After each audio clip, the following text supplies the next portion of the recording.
जी,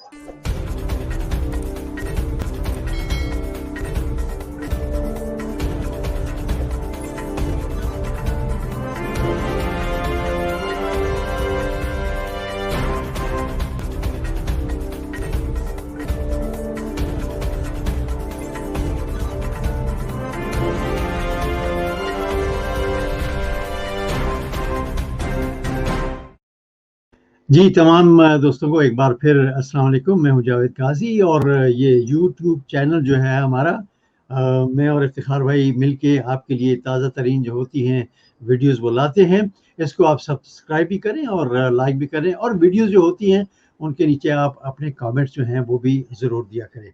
आज हम ये वीडियो जो है आप तक जो पैगाम है वो पहुंचा रहे हैं। एक तो ये कि 2 साल पूरे हो गए हैं पीटीआई की हुकूमत को, उनकी कारकर्दगी जो है वो कैसी रही है, इसके बारे में बात करेंगे। और कुछ थोड़े से और भी इशू हैं। एक कत्ल हो गया था 13 अगस्त को, हयात बलोच नामी एक नौजवान था, उसका कत्ल हुआ था, उस पर भी हम बात करेंगे। और वैसे वो नौजवान जो था अपनी पूरी बरादरी में ऐसा जवान था जो पहली बार यानी कि उस बरादरी से यूनिवर्सिटी तक पहुंचा था, और उसका कत्ल जो है वो एफसी एहलकार जो हैं उन्होंने किया है मुबैना तौर पे।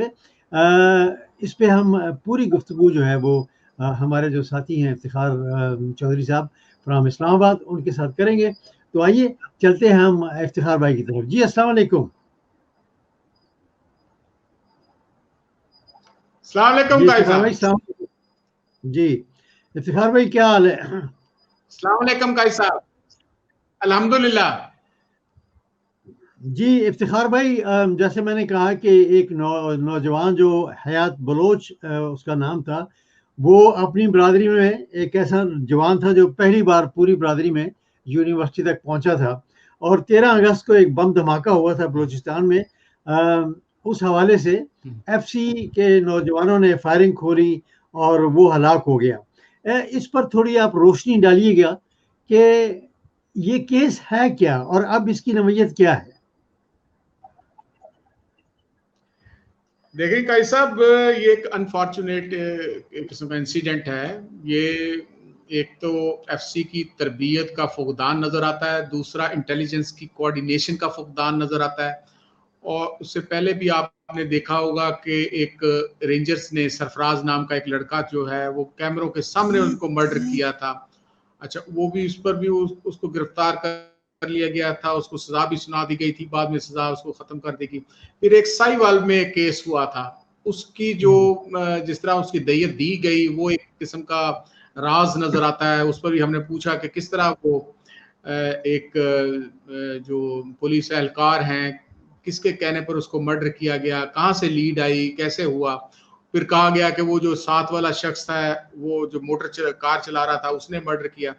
तो कहने का मकसद ये है कि या तो कोऑर्डिनेशन जो है या जो इंटेलिजेंस इंफॉर्मेशन इफ्तिखार भाई, जी इफ्तिखार भाई, बहुत सारे ऐसे केसेस हुए हैं। आपको याद होगा कि 2 भाई जो हैं सियालकोट में भी कत्ल हुए थे, लेकिन जी कोई जी इंक्वायरी, कोई मनतकी अंजाम तक जो है ना ये मुकदमे पहुंचते नहीं। इसकी क्या वजह है? जी जी वो भी 2 भाइयों को, इसमें हाफिज कुरान भी था, उनको लिंचिंग टू डेथ उसको किया था। उसमें फिर पुलिस अफसर को सस्पेंड कर दिया गया। फिर वो फलाम अभी भी होता यही है ना कि इन मामलात में वो कहते हैं जी कसास का और दैयत का कानून है मुल्क के अंदर। तो वो जो वालिदैन होते हैं वो भी बेचारे जो है, जब 4-4-5 साल तक वो पेशियां जो इनकी लगी रहती हैं, आ रहे हैं जा रहे हैं मुल्जमान, ये वो को सस्पेंड जो होते हैं, वो फिर होता यह है कि फिर एंड पे वो कहते हैं कि यार ये पैसे ले लो और ये छोड़ो बातों को, आप 5 साल तुम्हारे बेटे भी चले गए हैं, सब कुछ है। वो यही बात इसमें हुई, यही बात साहिवाल में हुई, यही बात सरफराज वाले केस में हुई। तो हमें ये देखना पड़ेगा कि हमारी ये जो आप कहते हैं कि इसको मंतकी इंजाम तक ये हम जो ये केसेस नहीं पहुंचते, उस वजह से मुआशरे के अंदर एक किस्म की एक जो क्योस पैदा होना शुरू हो जाता है। वो लोग अपने आप को इनसिक्योर फील करते हैं कि, और फिर उस हुकूमत पर तनकीद शुरू हो जाती है।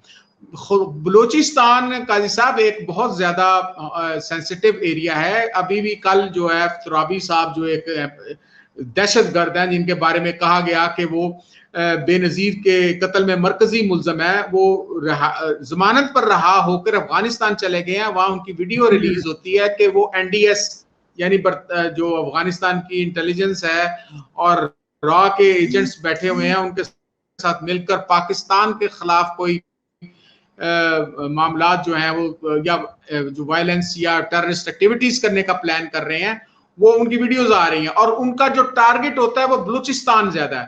तो बलूचिस्तान बहुत ही सेंसिटिव है। तो आपको पता है कि जो गवादर पोर्ट है वो कितनी अहमियत रखती है। और दूसरी तरफ आप देखें कि यूएई जो है वो सबसे बड़ा मुखालिफ है ग्वादर एयरपोर्ट का, क्योंकि दुबई पे उस पर डायरेक्ट उसकी पोर्ट पर इफेक्ट करता है और उसने इसराइल के साथ मामला तय कर लिए। तो हमारी जो इंटेलिजेंस एजेंसीज हैं, हमारी जो सिक्योरिटी एजेंसीज हैं, उनको चाहिए कि पहले तो ये जो एक्सेप्ट करें जो एफसी वाले हैं कि हमारे से गलती हुई है, ठीक है। और अगर वो गलती हुई, आप खाम खा किस्म की दहशतगर्द साबित करने की कोशिश ना करें, क्योंकि कोई एविडेंस नहीं है। अदरवाइज ये जो एफसी का जो अहलकार है, वो अगर उसका इंडिविजुअल एक्ट ना होता या उसने 8 कहते गोलियां मारी हैं, वो ये कह रहा था कि शायद ये दहशतगर्द है या खुदकश हमले करने वाला है। तो अभी जो पाकिस्तान के जो यानी वफाकी हुकूमत के लोग हैं, खासतौर पे ये शीरी मजारी जो है या दूसरे जो लोग हैं, उन्होंने कंडेम किया इस बात को कि भाई ये इस तरह के ये अनफॉर्चुनेट इंसिडेंट हुआ है। लेकिन कहने का मकसद ये है कि अब डैमेज कंट्रोल करें। डैमेज कंट्रोल नहीं करेंगे तो बलूचिस्तान के अंदर जो अलहदगी पसंद एक तहरीक उभारने की कोशिश की जा रही है, स्पॉन्सर्ड बाय रॉ और एनडीएस, तो वो उसको काउंटर करना बड़ा मुश्किल हो जाएगा। तो ये इसी मौके पर आईजीएफसी जो है, मेजर जनरल जो है, वो जाए उधर और उनके जो वालदा है वो उसके साथ ताजियत करें और एक्सेप्ट करें अपनी गलती को कि हमारे से ये गलती हुई है, हमारे जवान से गलती हुई है। आईजीएफसी तो खुद तो नहीं था ना, तो जवान से गलती है, उसको पुलिस के हवाले कर दिया गया है, उनको गिरफ्तार कर लिया गया है। और दूसरा ये है कि गिरफ्तारी के बाद वो जो हमें जो इंफॉर्मेशंस मिली हैं वो ये है कि इन्वेस्टिगेशन शुरू हुआ है, उसके सारा सिलसिला है। और ये जो इसके बारे में जो इंफॉर्मेशन मुझे मिली है वो सीएसएस करना चाह रहा था, और ये एक ब्रिलियंट स्टूडेंट था, कराची यूनिवर्सिटी का स्टूडेंट था, कोविड की वजह से 19 की वजह से अपनी यूनिवर्सिटी से इधर आया हुआ था।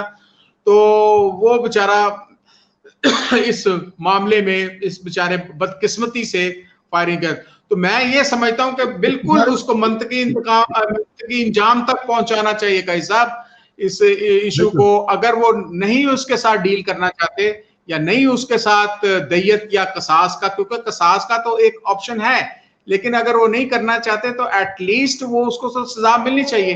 लेकिन हुकूमत पाकिस्तान, आईजीएफसी और दूसरी जो सिक्योरिटी फोर्सेस हैं और खास तौर पे बलूचिस्तान की हुकूमत भी, वो उसके घर उसकी ताजियत के लिए तो जाएं। उस बेचारे को, उसकी जो माँ जो है वो आपको पता है कि वो वायरल हुई है वीडियो भी, और वो बददुआएं दे रही है हाथ उठा कर अपनी बेटे की लाश के ऊपर। कोई शख्स ये बर्दाश्त नहीं करेगा कि उसके बच्चे को इस तरह शहीद किया। आपको पता है कि आपके भी बच्चे हैं, सबके बच्चे होते हैं, तो वो किस तरह उसको पाल पोस के और इतनी मजबूरी की हालत, लाचारी की हालत में उसको पाला गया। जी कैसा इफ्तिखार भाई, एफसी की गलती है तो इसका असर जो है वो हमारी फौज पे क्यों आ जाता है? क्योंकि एफसी जो है वो तो अंडर लोकल गवर्नमेंट होती है।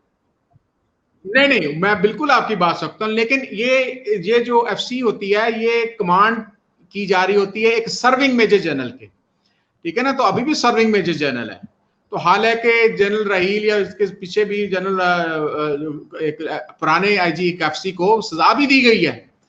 उनका एक जो बलूचिस्तान के आईजी थे एफसी के, तो आर्मी की तरफ से सजा दी गई। उनका वही मिलिट्री रूल्स एंड रेगुलेशन उनको लगते हैं, उसी तरह उनके कोर्ट मार्शल हो सकते हैं इनके। तो वो कहने का मकसद ही, अच्छा एक आपको याद होगा कि मेजर थे अरशद जमी, उनके जमाने भी एक कत्ल हुआ था, अब्दुल वहीद काकड़ साहब थे आर्मी चीफ।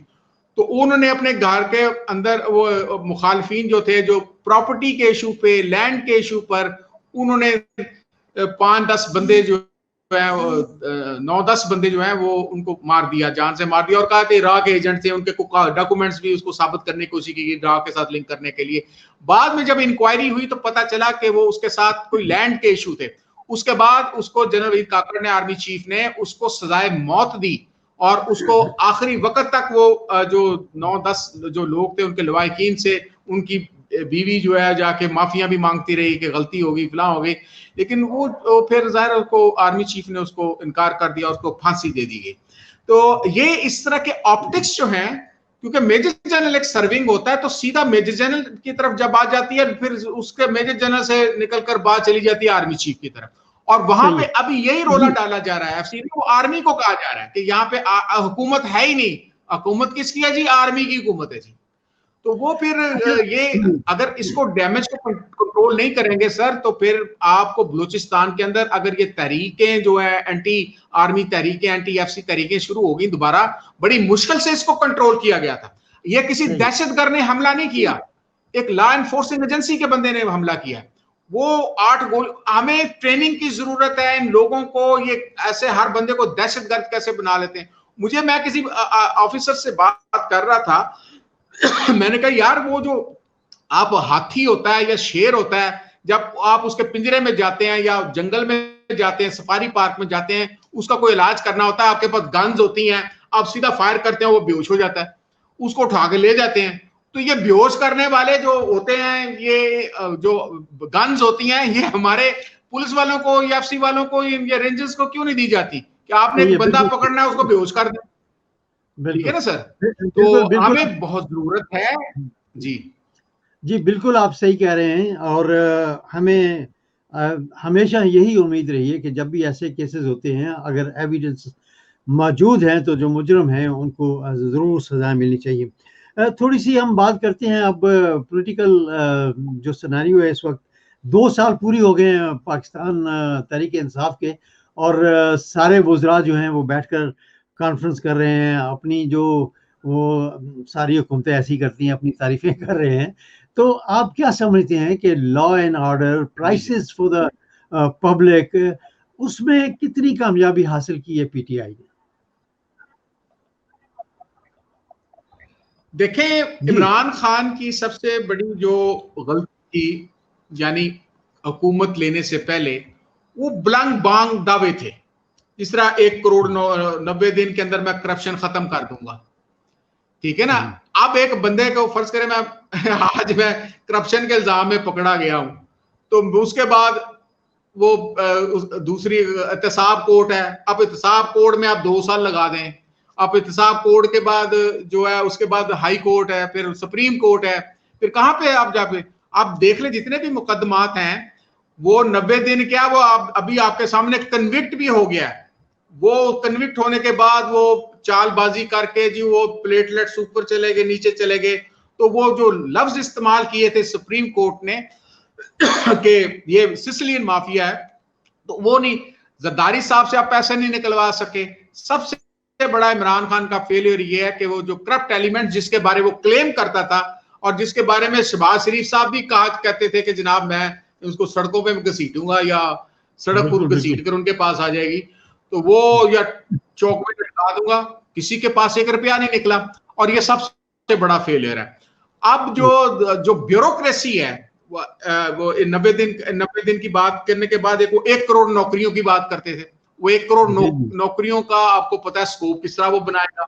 अब वो जो है फिर वो जो 50 लाख जी तो जी 50 लाख घर भी नहीं उनसे मिले। और जो उसके बाद जो आप बात कर रहे हैं वो सबसे बड़ा जो पब्लिक जो है, जो सिटीजन ऑफ पाकिस्तान मुतासर है वो महंगाई से है। अब चीनी जो है वो उनके अपने बंदे शामिल हैं, उसमें वो भी शामिल है, आप इनके जरदारी ग्रुप भी है और दूसरे ओमनी ग्रुप है, ये सब जितने भी बड़े बड़े लोग हैं इन सब ने चीनी की वो कारखाने बनाए। चीनी आज 110 रुपए भी बिक रही है। अब आपको याद होगा कि जिस वक्त अभी कोर्ट ने कहा था कि 70 रुपए में इसको चीनी को बेचें, आपको तो 50 आप कह रहे हो चीनी कमीशन कह रही है कि जी 50-54 रुपए के करीब जो है वो हमें कॉस्टिंग होती है, हमें पड़ती है, तो किधर गए वो चीनी? अब आटा जो है वो फिर आप देखें को मार्केट से गायब हो रहा है, आटा भी गायब हो रहा है। ये माफिया अब कितने, हर बिजनेस के अंदर माफिया मौजूद है। आप कह रहे हैं कि जो गंदम रिलीज नहीं कर रही, अब इन्होंने फिर ये किया कल फैसला कि बाहर से गंदा मंगवाई जाए, तो जो एक 24 को आ जाएगा, 28 को आ जाएगा, इतने लाख टन आ जाएगा कि जो माफिया टूट जाएगा। आप फोर्स ही क्यों नहीं? मैंने कहने का मकसद क्या हुआ कि जितनी भी ब्यूरोक्रेसी है, मेजॉरिटी जो ब्यूरोक्रेसी है आपको सपोर्ट नहीं कर रही। ये जो चीनी है, ये जो आटा है, ये कौन लोग आपको पहले प्राइस कंट्रोल कमेटीज हुआ करती थी, ये कौन? ये डिप्टी कमिश्नर की रिस्पॉन्सिबिलिटी होती है। तो आपको आगे हमने पहले भी इनको, इमरान साहब को सजेशन दी थी कि आप ये जो ब्यूरोक्रेट्स हैं, ये 35 साल से एक खास निजाम के जो इत्तेफाक फाउंड्री की सिविल सर्विस, इत्तेफाक सिविल सर्विस हम जिसे कहते हैं, वो उसके पल पले हुए हैं। जो उस वक्त तहसील था वो अब एडिशनल चीफ सेक्रेटरी के लेवल पे चले गए हैं, और जो नीचे लोग आ रहे हैं उनके वो जो पर्क्स थे, वो प्रिविलेजेस थे, वो उस तरह नहीं उनको मिल रहे, तो वो इमरान साहब का नहीं कर रहे। जब तक इनको आप पर्ज नहीं करेंगे, साफ नहीं करेंगे, और उनकी हर डिस्ट्रिक्ट एडमिनिस्ट्रेशन की जो डीसी होता है और दूसरे जो ब्यूरोक्रेट्स जो रिस्पॉन्सिबल है महंगाई कंट्रोल करने के लिए, उनकी पर्सनल परफॉर्मेंस देखी जाए। जिस तरह आपने वो सिटीजन पोर्टल बनाया हुआ है, कितने डीसी हैं पंजाब के, उनको ऑनलाइन करें ना सबके, वो जो उनके है कि अब मार्केट में जो खेत के अंदर जो सब्जी उगती है वहां से लेकर, ये कहते हैं दरमियान से मिडिल मैन हम खत्म कर रहे हैं,